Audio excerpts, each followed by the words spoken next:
ครับวันนี้เรามาต่อข้าวภาษากำเมืองนะครับแต่งไปได้ยาวพอสมควรแล้วนะ8-9 บทแล้วนะครับวันนี้เราจะมาต่อแถมบาทหนึ่งนะครับของเดิมก็มีอยู่อย่างเอี้ยนะครับกำเมืองภาษาล้านนาเฮานี้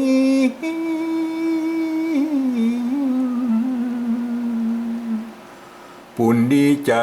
ขึ้นจื่นมื่นมวนหู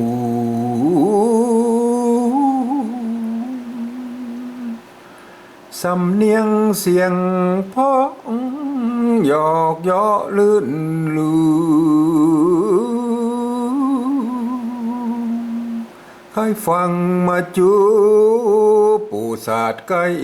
ไกล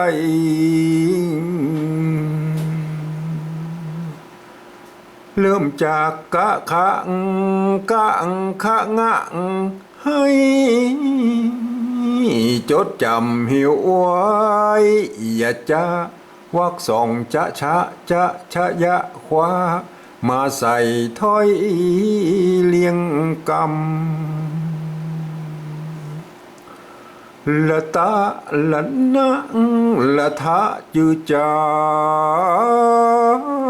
มละทะละบามดะห้ำตามถ้อยวักสีตะทะตะทะนะห้อยตามีพ้อยเก่าเนิน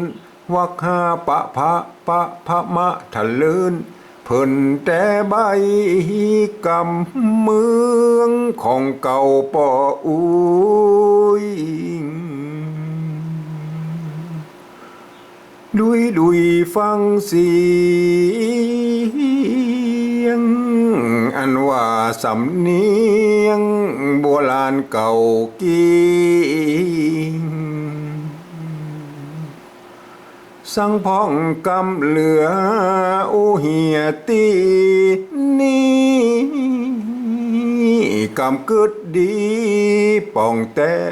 เฮ่งพ่ำสอนเอาตอนอุแวกอกหูอ้อกำตา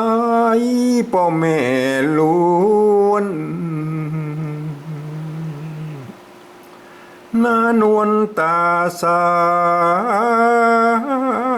ยลืมเจือจาดยายไหลลงลิงลุงภาษาอื่นเขาเอามาจื่นสู้ดูแควนสำเนียงป่ออุ้ยกลัวจะไปไก่บ่ได้คุดคุยเพียงแต่มาอู้ดาฟังลืมเก่ายอดมอนลืมก่อนลืมหลังอย่างมาลงล้างหมู่พวกสู่เจ้าภาษาอื่นใดไล่เลียงป้องเขาตอนใหญ่ก็เอาแล้วกะสายเลือดเมืองอย่าเคืองเลยนะตำบ่ถูกต้องปาเวนี้ถ้าจะลืมกึดงำงืดดิลีกวนเปิงดีบ่สั่งสรรอู้อะไรทำไม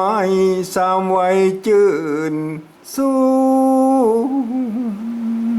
อย่างมาอินดูเจ็ดลำบ่มีเปื้อนฝูงสูงสิงกากำจึงเกิดผมด้อย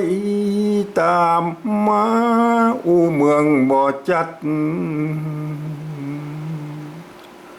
เหมือนฮัดอูจา ไตปนลานาจะเหลี่ยมจะเกี่ยม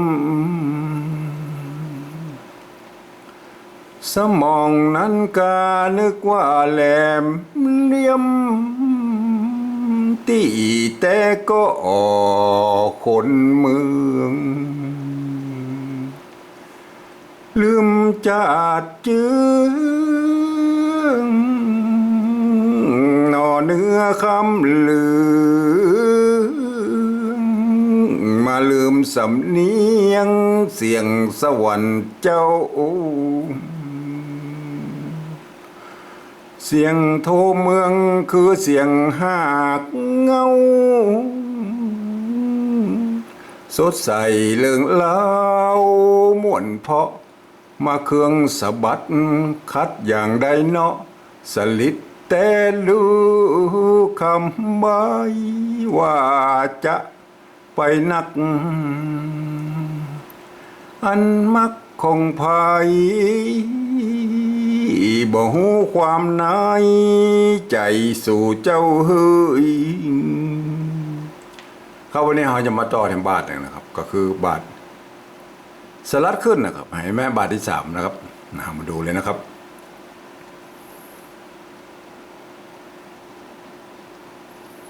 บาทที่3นะครับบาทสลัดขึ้นนะครับเห็นไหมครับห่างก็จะสลัดขึ้นไปเสียงตีนะครับจะว่าไปนักอันมักของไผ่บ่ฮู้ความในใจสู่เจ้าเฮ้ยนะครับทีนี้ก็เฮ้ยเนี่ยมันก็จะมาสัมผัสตรงท้ายวรรคที่2นี่นะครับก็เสียงโทพิเศษนะครับว่า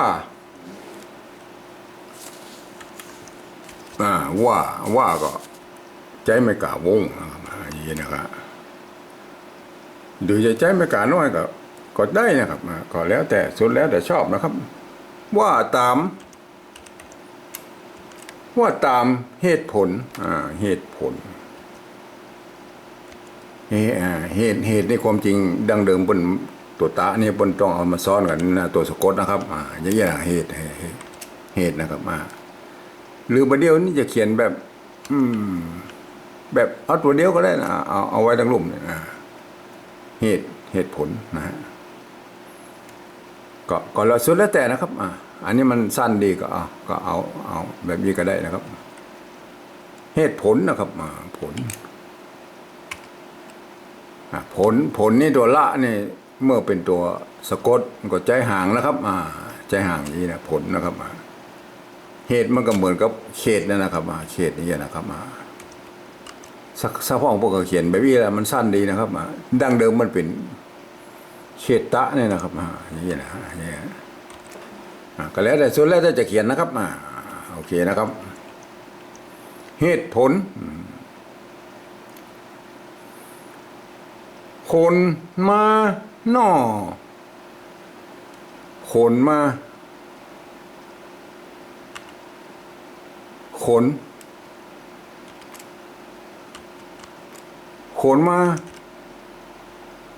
นมาหน่อ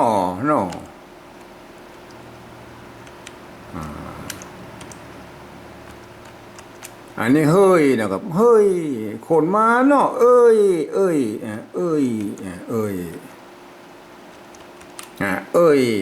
ะครับเห็นนี่เอามันเต็มนะโอเค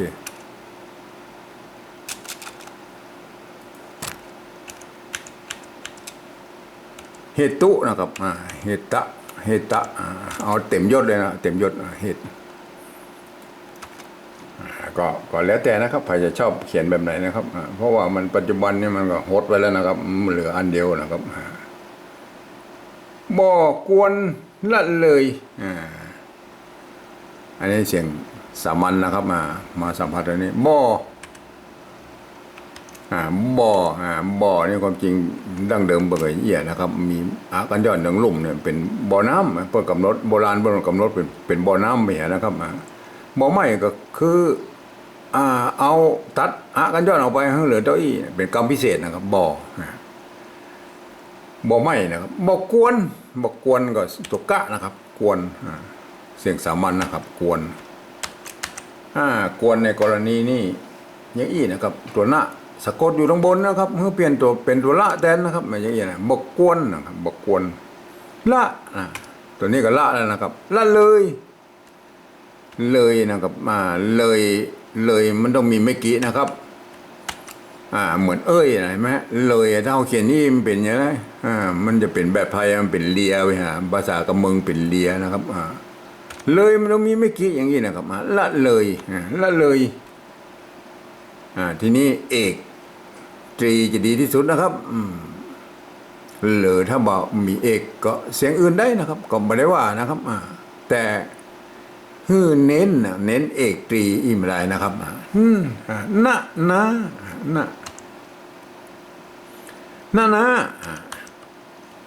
บอกควรละเลยนะครับนะทีนี้เอามาเขียนเป็นภาษาปริวัติแบบที่สองนะครับก็คือการที่ยืมเอาอักษรไทยนะครับมาปรับเทียบเพื่อเป็นอักษรละนานะครับก็เขียนไปตามแบบภาษาไทยนะครับก็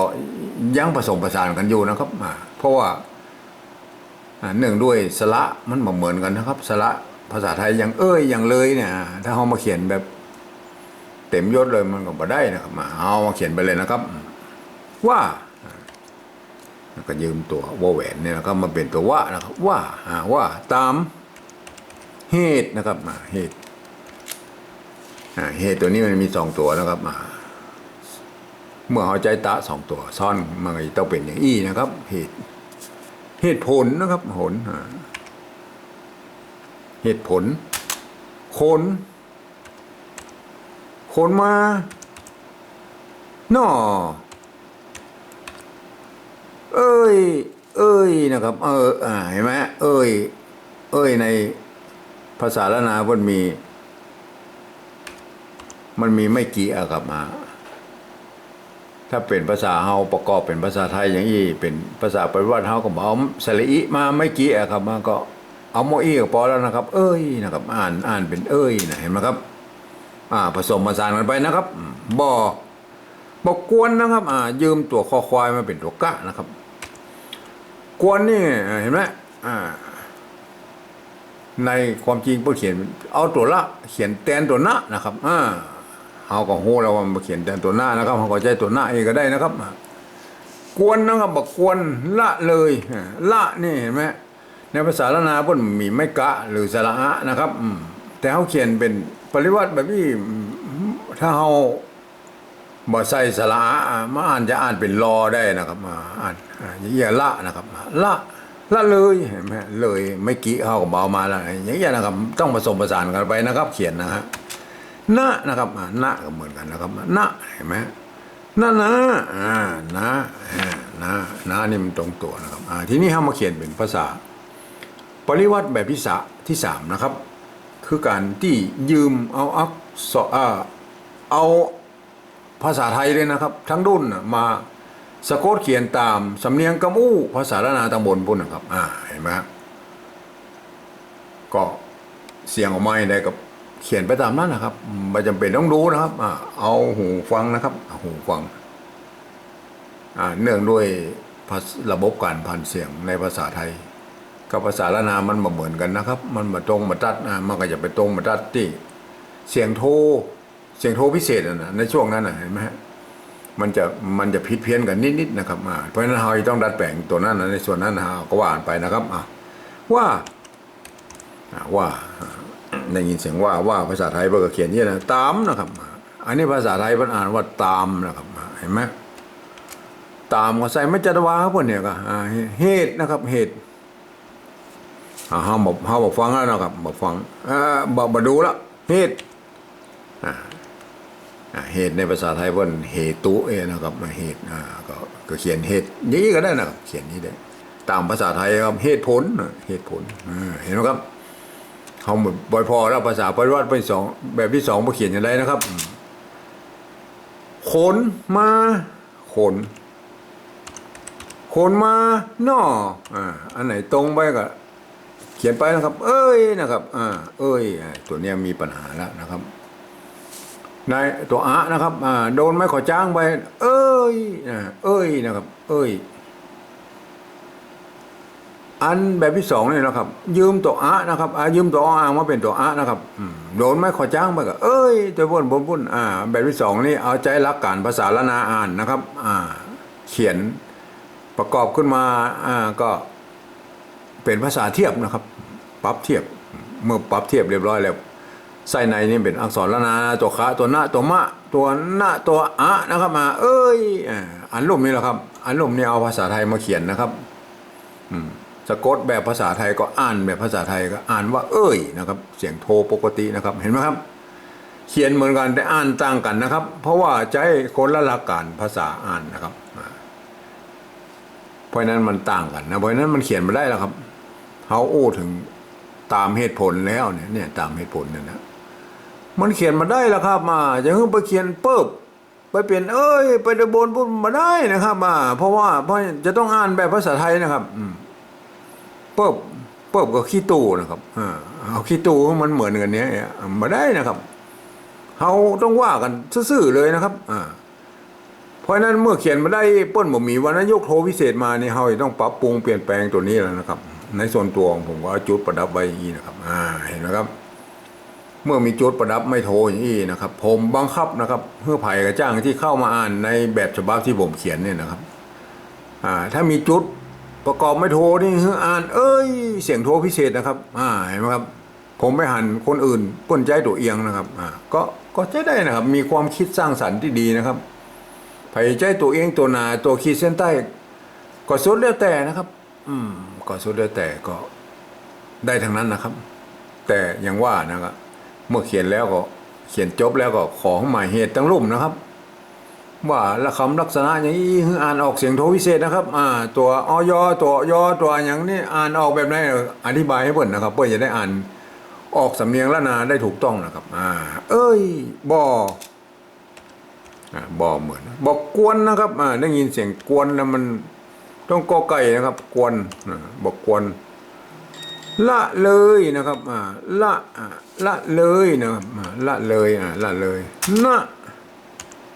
นั่นนะเหมือนกันก็แล้วไปนะครับนั่นนะเห็นไหมครับมันจะมาพิษตรงนี้นะครับเนี่ย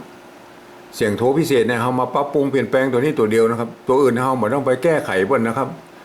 สะกดได้มาอย่างไรก็ไปตามนั้นนะครับแล้วสมมติว่ามันอยู่โดดๆนี้แล้วครับเอาคือคนทั่วไปเข้ามาอ่านเลยนะครับ